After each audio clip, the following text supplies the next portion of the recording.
And welcome to the program. Thanks as always for joining us. It was historic and unanimous. This week, the University of Arkansas Board of Trustees selected Dr. Charles Robinson as the new chancellor of the university's flagship campus in Fayetteville.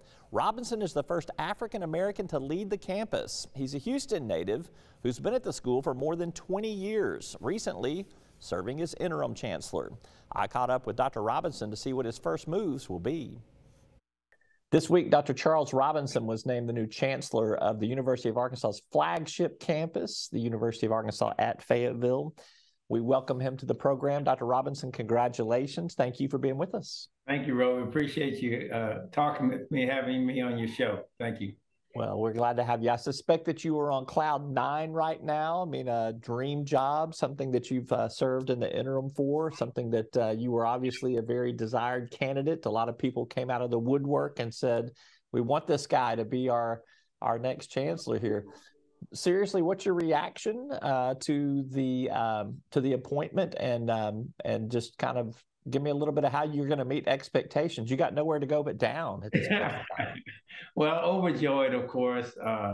This is my university. I've been here 23 years, and it's like family to me. Be around the people on the campus, and so it's just I really words cannot express how honored I am, humbled I am by the support, and also by the confidence that the president, chair of the board, and the entire board have placed in me in leading our land-grant institution, and I'm just thrilled. I've been doing this work for 15 months, but to get that vote of confidence means a lot. Yes, and I want to emphasize it was a unanimous decision by the UA Board of Trustees for this appointment here. So, what do you get to move off of the interim plate? Well, onto the permanent plate. The chair said in his remarks yesterday that it started immediately. So I think it was 10 o'clock yesterday that I stopped being an interim, that I became permanent. So the instructions were for me to begin immediately to serve as the permanent chancellor. So I feel like that hat's on right now, Roby. Tell me what that means you'll be able to do that you might not have been able to do because you were interim. Well, for example, strategic planning. Like, we had ideas of areas we wanted to focus on while I was interim, and I started preparing for the possibility that I might be chosen for this position. And so it's one thing to have those areas. It's another thing to actually put together a plan around them so that you can know more specifically what are the areas, the particular programs you're going to work towards, and what areas, and how you intend to pay for that. So that meeting began this morning. We started having some conversations about how to organize for our strategic plan. We don't have to start from the very beginning, because in my interim role, I've been thinking about this and having conversations. So I save a year being able to, start from this spot. But we've got work to do, because anything you do requires management of your resources and your human capital. And resources are not endless. We're blessed. We have done well in our enrollment, so we're well-resourced. But the last thing we want to do is charge Arkansans more money. So we've got to manage the resources better and do what we can to then improve outcomes in terms of student success in our research enterprise, and in becoming more of an employer of choice.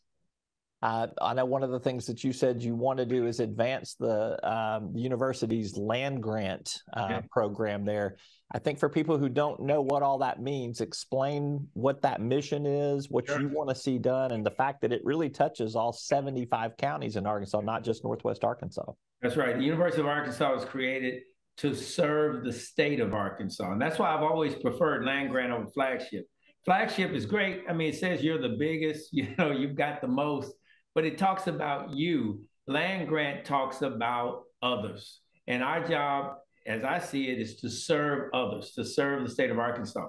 And so we can serve them by doing a better job with recruiting students, and then retaining them and supporting them in such a way that they are better prepared to engage the workforce. That's part of our land grant mission. Also, with regards to research and innovation, our job is to have cutting edge research that solves problems, that connects with industry, that helps solve their problems, and so that we improve life as we know it in our state, our nation, and the world. So the land grant mission is always ongoing. It's a beautiful mission. It's a service mission. And it's absolutely where, for me, in terms of how I see higher education, it's where I need to be because that's what, to me matters. That's what makes higher education meaningful, when it serves the people of the state. I am well aware of a lot of the different research tentacles that the University of Arkansas has going on because we report on it a lot. That doesn't mean everybody remembers everything that we report on. So talk to me a little bit about the other areas of research that the university touches. And do you have some specific opportunities that you see that we should be looking to expand or broaden our reach in? Right. You probably are aware of our I-R, which is our innovative and integrative research enterprise. It came as a result of a gift from the Walton Family Foundation, a $194 million gift. We've begun at building this research enterprise that we believe will help us to connect more meaningfully with industry and help really start to solve some problems that in the past we haven't been able to focus on. And again, we're very, very grateful for the generous support of the Walton family. And then beyond IQ-DAR, we have Alan Mantooth's silicon carbide research enterprise. And that involves taking these semiconductors and actually having low volume prototyping so that we can know what semiconductor chips work in what situations and what environments, and we lay the foundation for those chips from a research standpoint that could be then taken and manufactured in a kind of a mass manufacturing standpoint. We build this here, which is in our plan. It'll be the only industry or the only type of research enterprise of its kind in the country. And so we're really, really excited about Alan Mantooth's work because it's work that he's been doing for 20 years, but it's not really something that we've really talked about a lot. And now he's ready to expand. He got a $18 million gift from NSF last year. And now we're in a place to start really actualizing some of the research ideas that he has and to see that come to pass. Give me just a little sneak preview. You mentioned earlier that you started that strategic planning process now that you get to take the interim cap off. Just give me one thing, one area you're going to be moving into that maybe people aren't aware of just yet. Yeah, well, if you look at our graduation rates, we have the highest graduation rates in the state. However, there is a differentiation between students who are Pell eligible and those who are not. Non-Pell eligible students are graduating at 76% over 6 years, whereas Pell students are graduating around 55% over 6 years. And for most of that difference, you can explain it tied to cost, their ability to manage cost. So that if a student can't afford college, they go to work, they work 20, 30, sometimes 40 hours a week while they're taking classes. So if we could build a fund to reduce the cost of those who are Pell eligible, to really reduce their costs, we are likely to close that gap in that 6-year graduation rate. And I think that would be a noble endeavor for the land grant institution to be able to close that gap and say to our Pell eligible students in this state that if you gain acceptance to the University of Arkansas, we will provide you with resources that greatly reduces your debt load and then allows you to be more of a traditional student, finish up in 4 years, 5 years, and so that you're not incurring greater debt. Because nationally, that's a real issue. And we want to always be at the forefront of trying to reduce costs, particularly for Arkansans. So that's an example of the type of strategic planning that you have to do if you want to improve student success. You just brought this up, so I feel the obligation to ask here that we've obviously had this national debate on student loan debt and student loan debt forgiveness. What do you see as happening in that? Do you have a crystal ball you can look into and tell me what you think will happen or should happen? Well, I think, the question really for the University of Arkansas is how can we do more to create access? And creating access for Arkansans means driving the cost down or at least keeping the rate of increase lower than what you would find nationally. Controlling costs is, to me, the most significant barrier to success.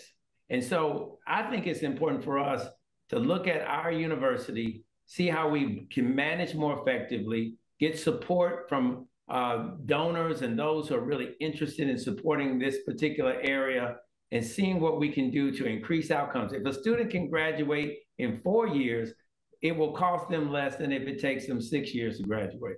So we're trying to look at this and analyze it and see how we might be part of the solution on the issue of indebtedness by not making the indebtedness problem a greater problem, particularly for Arkansans. All right, last question for you. If the Razorback basketball team wins the national championship this year and it coincides with you being named Chancellor, does this mean you get a big bonus? Or you got that tied into your contract? That's funny, but no, it doesn't mean that. But I think it'll say something. I'm just not quite sure what it does say. But I'm excited to always be here to cheer and support all of our programs and our entire university. We really have something going on here. 2 records enrollments in subsequent years. So we're really excited about where we're going. We're just excited and feel that the future is really bright for the University of Arkansas. All right, Dr. Charles Robinson, Chancellor of the University of Arkansas. Thank you for being with us. Best of luck. Thank you, Rose.